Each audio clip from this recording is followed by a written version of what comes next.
Insider solution में। तो आज हम क्लास 8 का एनसीईआरटी का चैप्टर फर्स्ट रेशनल नंबर पढ़ेंगे। तो सबसे ये एक इंट्रोडक्शन वीडियो है रेशनल नंबर का इंट्रोडक्शन। तो इसमें हम सबसे पहले आज पढ़ेंगे कि रेशनल नंबर क्या होता है, रेशनल नंबर्स क्या होता है। तो इसका डिफिनेशन अगर हम लिखें तो लिखेंगे कि any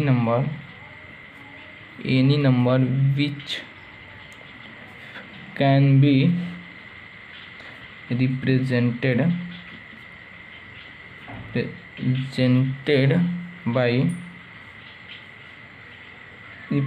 in the form of p by q, and where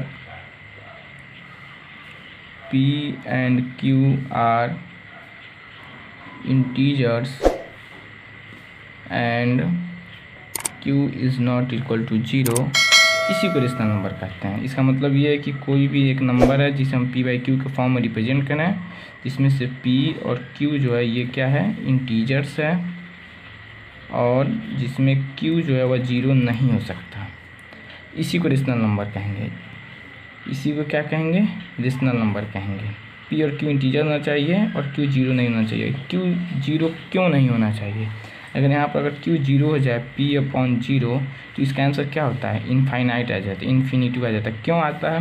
मान लीजिए p को अगर 0 से डिवाइड करें तो 0 0 p फिर आ जाएगा, फिर इसको 1 से करें तो 1 0 0 फिर p आ जाएगा। तो इसका मतलब अगर q 0 हो जाएगा तो इसका आंसर इनफाइनाइट आ जाएगा। तो अगर हम एग्जाम्पल्स ने रेशनल नंबर का एग्जाम्पल्स क्या होगा, 2/1 5/3। देखिए 5 रेशनल नंबर है, आप कहेंगे ये तो सिर्फ p है, q कहाँ है?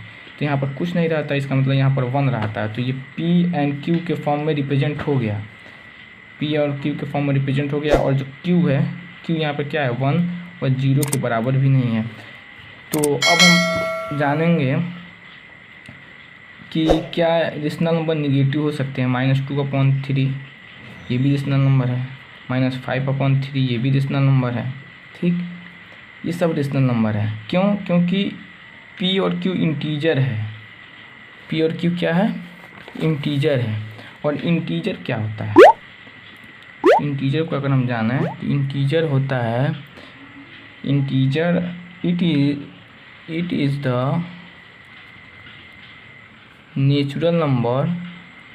ये क्या होता है, एक नेचुरल नंबर ही होता है। It is a natural number and their positive and their negative. Natural number होता है and their negative along with zeros. Natural number क्या होता है, नेचुरल नंबर क्या होता है, अभी हम इंटीजर को समझ जाएंगे, पहले नेचुरल नंबर समझें। नेचुरल नंबर क्या होता है? नेचुरल नंबर काउंटिंग नंबर होता है, काउंटिंग नंबर जो स्टार्ट होता है 0 से इन्फिनिटी तक, जो कहाँ से स्टार्ट होता है, 0 से लेकर इन्फिनिटी तक। ठीक, तो अब देख लीजिए कि 0 से लेके इन्फिनिटी तक जितने नंबर हैं, अलॉन्ग विथ 0 लगाना ज़रूरी नहीं है, नेगेटिव से काम चल जाएगा। Counting number start from 0 to infinity, इसी को नेचुरल नंबर कहते हैं। तो देखिए 0 1 2 3 4 ऐसे जाते जाते ये इन्फिनिटी तक चला जाए। और एंड देयर निगेटिव, यही इंटीजर है, नेचुरल नंबर है। तो 1 का निगेटिव क्या होगा, -1, 2 का -2, 3 का -3। इसका मतलब माइनस इन्फिनिटी से लेके प्लस इन्फिनिटी तक जितने नंबर हैं वो सब इंटीजर कहलाते हैं। ठीक, माइनस इन्फिनिटी से लेके प्लस इन्फिनिटी तक जितने नंबर हैं तो इंटीजर को हम एक चीज़ और लिख सकते हैं कि माइनस इन्फिनिटी से लेकर प्लस इन्फिनिटी तक जितने नंबर हैं वो सब इंटीजर हैं। इंटीजर आप समझ गए। तो इसका मतलब p और q माइनस इन्फिनिटी से लेके प्लस इन्फिनिटी तक कोई भी हो सकता है, कोई भी नंबर हो सकता है। बस हमें ये ध्यान रखना है कि q जो है वह 0 नहीं होना चाहिए। अगर मान लीजिए कि 2/0 करें तो ये रेशनल नंबर होगा नहीं, रेशनल नंबर होगा। क्यों? क्योंकि अगर हम पहले भी पढ़ चुके हैं प्रॉपर्टी में कि क्यू जीरो नहीं होना चाहिए। अगर क्यू जीरो हो जाएगा तो इसका आंसर इन्फिनिटिव आ जाएगा। इसका आंसर क्या हो जाएगा? इन्फिनिटिव। इन्फिनिटिव का कोई मतलब नहीं होता है, इस वजह से इस नंबर नहीं होगा। अगर मान लीजिए -3/0 ये भी नहीं होगा, लेकिन -3/-2 ये रेशनल नंबर होगा ये कट जाएगा 2/3। ठीक, तो अब हम क्या क्या समझ गए हैं कि रेशनल नंबर क्या होता है। इंटीजर क्या होता है? नेचुरल नंबर है और उसका निगेटिव। नेचुरल नंबर जितने हैं ना 0 से इन्फिनिटी तक, उसके निगेटिव इन दोनों को कंबाइन कर दें तो ये इंटीजर हो जाता है। नेचुरल नंबर क्या है? काउंटिंग नंबर है जो स्टार्ट होता है फ्रॉम 0 से इन्फिनिटी तक। ठीक, ये पता चल गया आप लोगों को। अब देखिए एक चीज़ है standard form of rational number.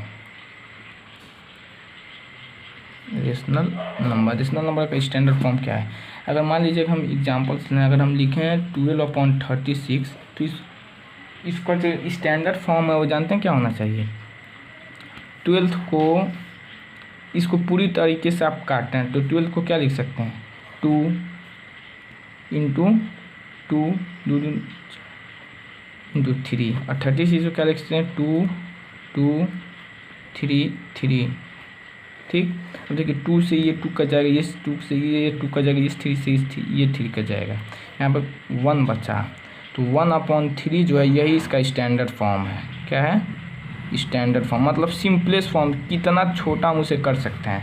अगर मान लीजिए आ गया कि 16/20 तो इसको 4 से अगर मल्टीप्लाई करें तो 4 4 16 और 4 5 20, तो 4/5 जो है ये स्टैंडर्ड फॉर्म है रेशनल नंबर का। स्टैंडर्ड फॉर्म है रेशनल नंबर का। अब रेशनल नंबर आया कहाँ से है?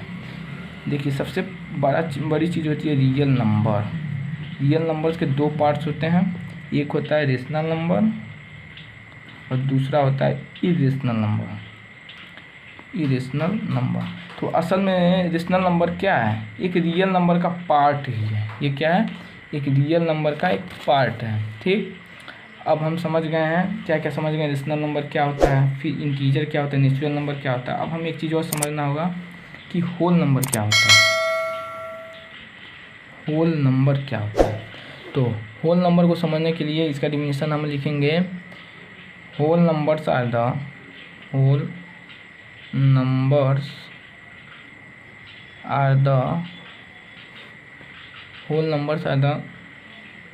set of number starting from 0 and going up to infinity। देखिए, and denoted by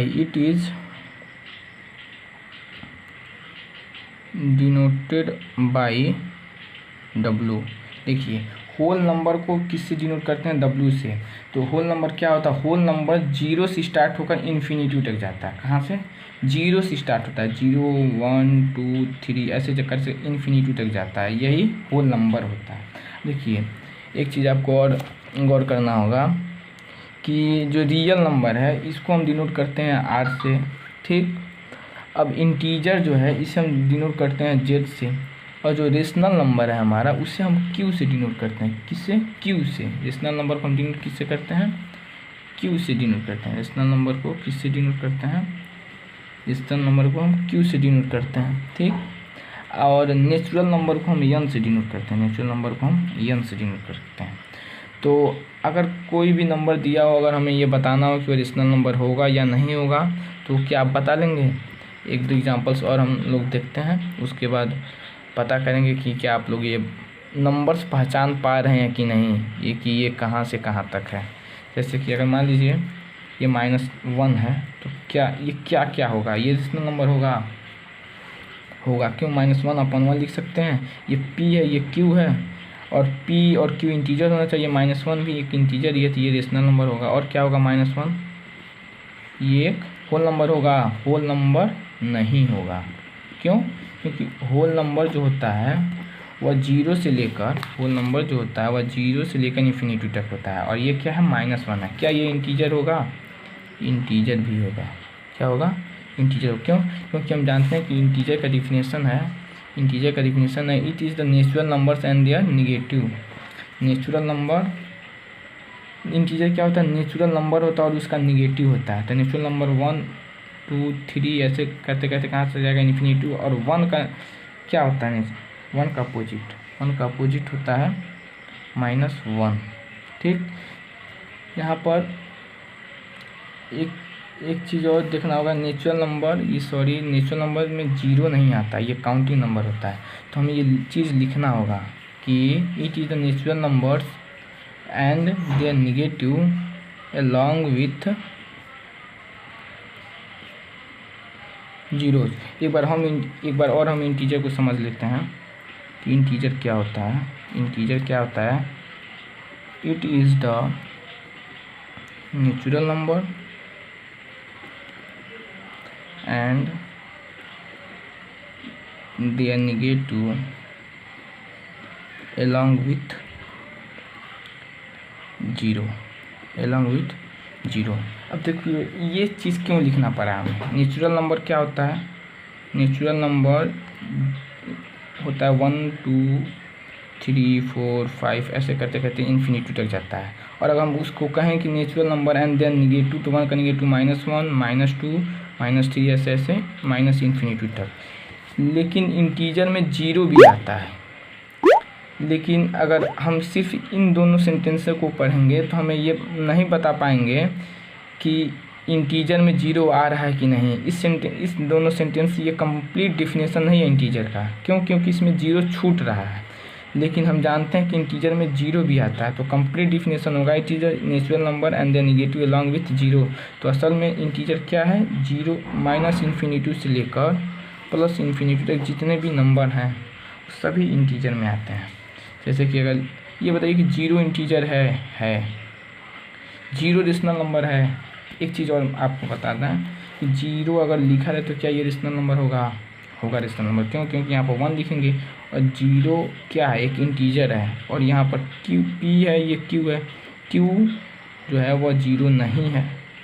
और अगर हम डिवाइड करें जीरो को 1 से तो 1 0 जा 0, ये कट गया, जीरो आंसर आ जाएगा। इस वजह से जीरो एक रेशनल नंबर है। क्यों? क्योंकि रेशनल नंबर का डिफिनेशन है कि p/q के फॉर्म में लिखा जाता है और q जो है वह जीरो नहीं होना चाहिए। यहाँ पर q 1 है, इस वजह से ये रेशनल नंबर है। इसका मतलब जीरो एक रेशनल नंबर है। आज के लिए बस इतना ही दोस्तों। कल हम क्लास 8 NCERT रेशनल नंबर का आगे पढ़ेंगे। अगर आपको कोई परेशानी कहीं भी आई हो तो कमेंट सेक्शन में बता सकते हैं, हम उसका आंसर देंगे। और अगर वीडियो पसंद आई हो तो कमेंट करके ज़रूर बताएं। Thank you.